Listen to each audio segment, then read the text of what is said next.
By 1968, Alco, or the American Locomotive Company, was effectively dead. How it had gotten there had to do with bad decisions, bad marketing, quality control issues, and industrial relations problems. All of which could have been solved had the right decisions been made, but unfortunately, as we all know, such was not to be. This is the story on what happened during the last era of this company's life. By 1964, Alco was a dying or dead company, depending upon your opinion. Its market share had taken a huge hit due to several factors, including the infamous and trouble-prone 244, which continued to dog the company's reputation, due to the fact that despite the fact that the prime mover was now completely out of production, there were still plenty of these locomotives around, some of which on the used locomotive market, that continued to cause trouble for their new owners unless they knew how to properly care for them and what upgrades to make to keep them running reliably. I won't cover all the issues that came up with this prime mover here, but I have documented them well on a series of other videos which I will link in my description. Idiotic management decisions by that of the likes of the now former chairman of the company, Perry Egbert, such as to not produce an engine for the South African railways, utilizing the pony trucks the company had requested, which allowed Alco's then former partner GE to suddenly rejuvenate its locomotive division, which had all been effectively shut down by this point, and start producing engines, eventually resulting in the U-25B, which would further push Alco off a cliff. The whole event eventually becoming known as the infamous pony truck affair. For more information on just what happened during this particular event, check out the video I made on the pony truck affair, which I will link in this particular video's description. And noticeable issues in quality control, caused mainly by bad industrial relations between the employees at the factory and the higher-ups at the Alco offices, which are now only getting worse. The final and most notable point of the whole situation coming about the way it did was the fact that Alco's new products weren't setting the world on fire, at least not in a good way. The new series of locomotives that was supposed to save Alco from almost certain death, the Century series, wasn't really catching on, with the quality control, as mentioned before, taking a toll on these new products and would only get worse as time went on. It should be noted that Alco did attempt to broaden its appeal by diversifying its product range. Unfortunately, the majority of the company's revenue still came from the sales of its locomotives. All this said, the board members of the company began to realize they needed to just get out as quickly as they could, and began to looking for a buyer that would be willing to take on the responsibility of running this company, and they would find one in the Worthington Corporation. The Worthington Corporation was a massive industrial/heavy equipment manufacturer looking to expand into new businesses. The board in this publicly traded company saw potential in Alco, despite the issues the company was suffering through at that time. A rough estimate for the takeover value of Alco, in terms of the value per share that Worthington was acquiring, came to roughly $53 million. This takeover price in today's cash as of 2024 would be just over $5 billion. And so this was not all that bad a deal for Alco at that time, especially considering the company's ever-diminishing share of the locomotive market in North America. It also appears the Worthington Corporation really didn't understand what they were about to get into, as the company had no experience in any kind of locomotive production, although it did again produce heavy machinery. The main difference being that heavy machinery has a much wider sale base, with many different industries requiring many different components, such as the company's water pumps that it produced at that time, for example. There's a much bigger market for these to be sold. Railroads, on the other hand, are a much smaller market. And because of the high price in acquiring a locomotive for a railroad, it's not hard for a railroad to paint a manufacturer that produces a product that is not up to par as a, quote, bad manufacturer.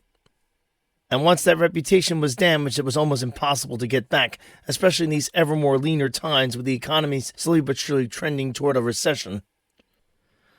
Now, before I go any further, I have to give a little info on the information I'm giving out here. I wasn't able to nail down a lot of sources, and I had a lot of contradictory info, so I did my best to sort through this and find out what seemed to be correct and what wasn't.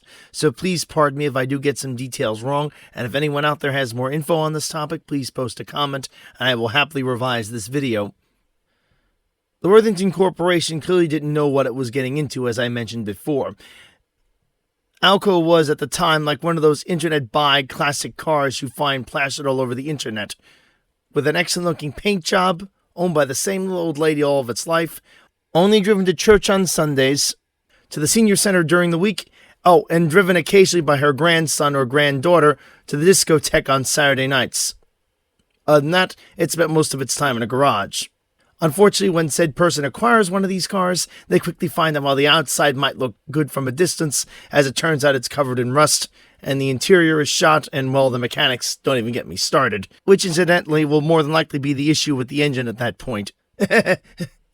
Sorry. Also, and what had to be extremely frustrating for the employees and higher-ups at Alco, that were not, of course, replaced by the incoming management, was the fact that this company had no experience with how to build diesel locomotives, etc. This meant that the company lacked the knowledge to avoid the mistakes the previous management had already made, and would in some cases wind up back where it started from several years earlier, in terms of producing better products. Eager to try to improve Alco's profit margin, which was pretty much non-existent by this point, the company instituted several cuts, and looked for ways of cutting back on the actual expenses in producing the Alco locomotives in general. New models such as its new Alco Century 8 series would utilize aluminum wiring instead of copper wiring to save on production costs for these locomotives. Now, while to a person who is not skilled with electronics, electricity, wiring, etc., this might seem like a common sense move for the company. In fact, however, it's one of the dumbest decisions the company could have possibly made. You see, aluminum is far less resistant to corrosion than copper is, not to mention far less effective in conducting power as in terms of copper, which of course can lead to electrical problems in mobile applications such as locomotives, especially if they're exposed to harsh elements. The main issue with the aluminum wiring is that it tended to cause electrical fires in these locomotives. All of this class of locomotive was scrapped by the early 1970s. Then there was the ever-present elephant in the room, the industrial relations, essentially between the factory workers and the higher-up managers. The company had been known for strikes since it was formed way back in the day in the early 1900s, mainly due to different cultures of different companies being brought together under a common management. This is a common phenomenon. Unfortunately, the company had made several idiotic management decisions that cost the company money, causing layoffs and other such issues.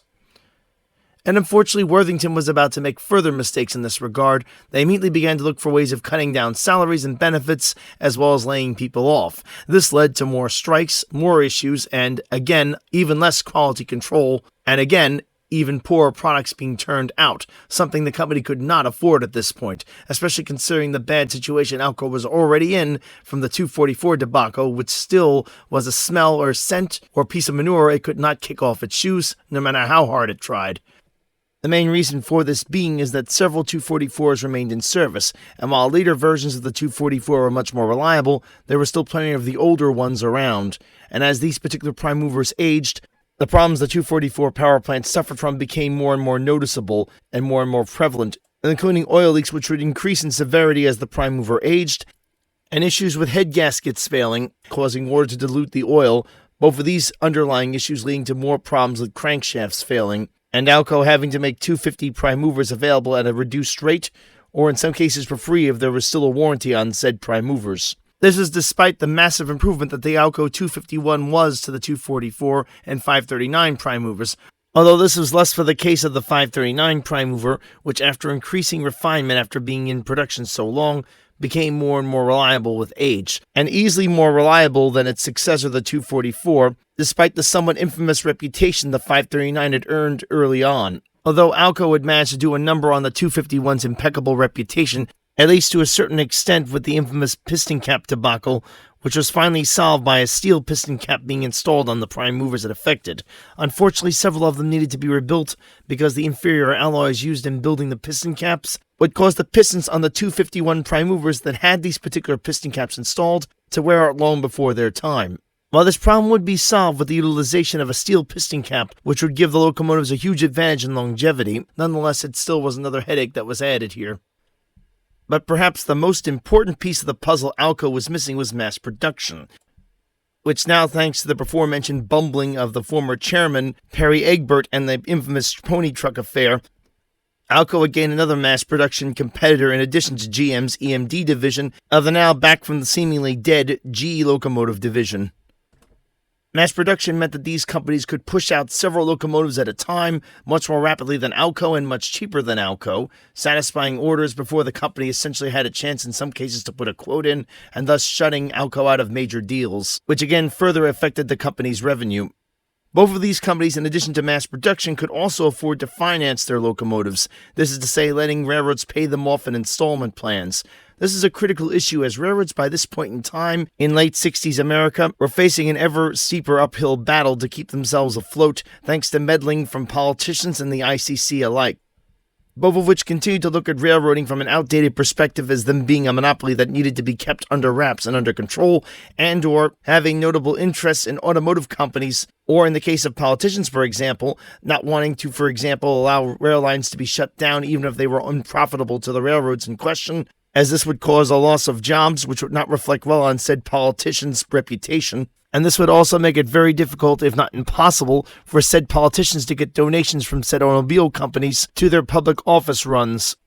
By sometime in 1968, Studebaker Worthington, as the company was now known, having merged with Studebaker in 1967, began to see that the writing was on the wall for the American Locomotive Company. Now, following the same logic you would find on, say, a YouTube automotive channel where said person buys a parts car to fix another car, and then once said YouTuber has successfully extracted said parts from said vehicle, sells the remains of the vehicle off in parts. Studebaker Worthington began to do the same with Alco, essentially breaking the company into smaller divisions, making it so that each of these components could be sold separately from the main company. As selling a company in pieces, much like a car or any other big piece of machinery, is always more profitable than selling the said item, business, piece of machinery, etc. as whole. This remains a common practice today, with venture capitalists or investment companies buying up troubled corporations and essentially selling them off for their various particular components, essentially slowly but surely picking the carcass clean of said company, one part at a time.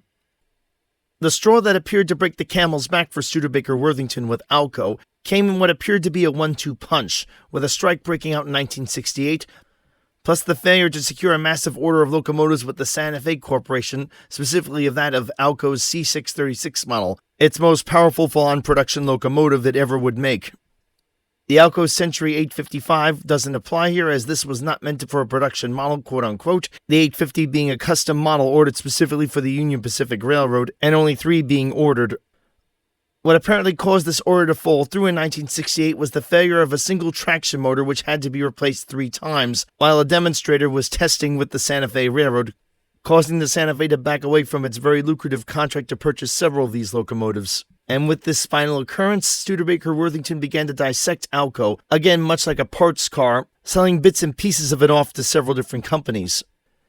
Now, as I've pointed out in several of my previous videos on this topic, MLW would acquire Alco Designs by this point, but I must note the purchase is far more complex than I originally thought it was, and the information as to how this all happened is quite murky, to put it mildly, so I'm going to try my best to piece it all together.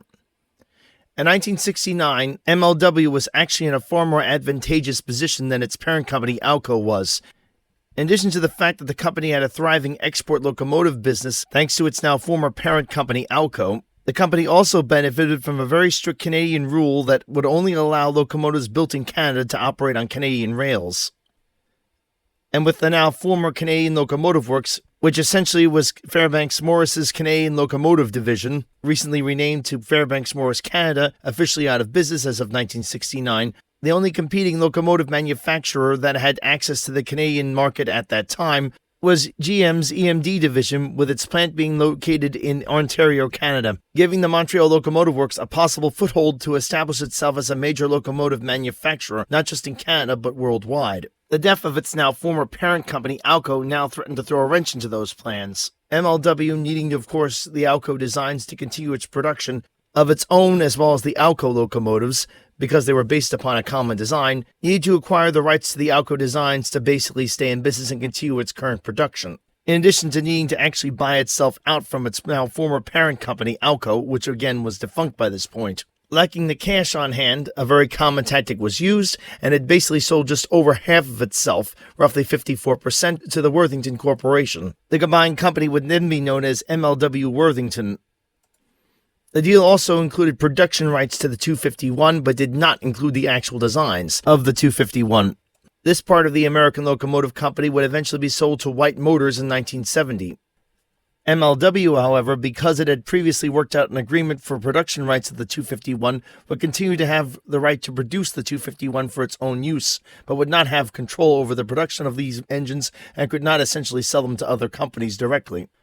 Unless, of course, the prime mover was sold as part of a locomotive. The 251, however, would continue to pass between several companies' ownerships until it was bought in 1977 by British General Electric. The ownership of the 251 would then remain under British General Electric's control for about 8 years.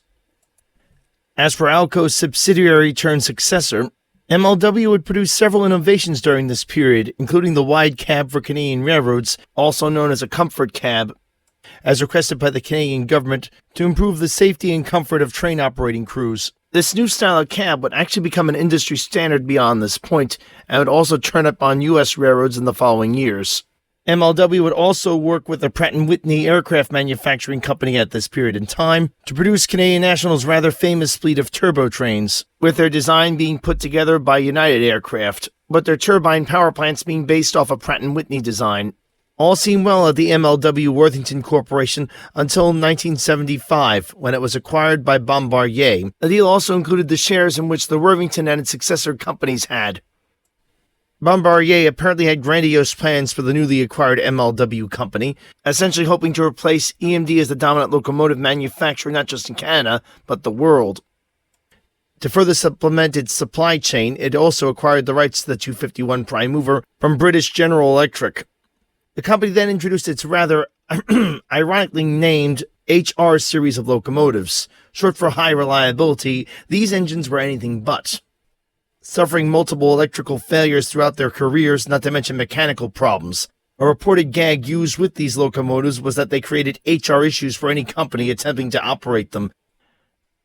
A good example of just how terrible these locomotives were is that they had been ordered to replace CN's fleet of M420 series locomotives. However, the HR locomotives had such a terrible reputation that the M series locomotives actually ended up outliving them for the most part.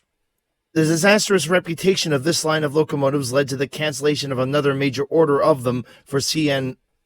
The final straw for Bombardier's former MLW diesel locomotive division came when the White Pass and Yukon Railroad backed out of an order for some narrow-gauge locomotives, which had already been produced by Bombardier for the company. Bombardier would then announce it was out of the diesel locomotive production business. These narrow-gauge diesel locomotives would sit in Canada for around 10 years before the majority of them were sold to a small California short-line operation operating in the California desert. The final unit would finally be acquired by the White Pass and Yukon a few years later. Canadian General Electric would eventually acquire the former MLW plant, as well as the rights to the 251 and the parts supply business for Alco locomotives.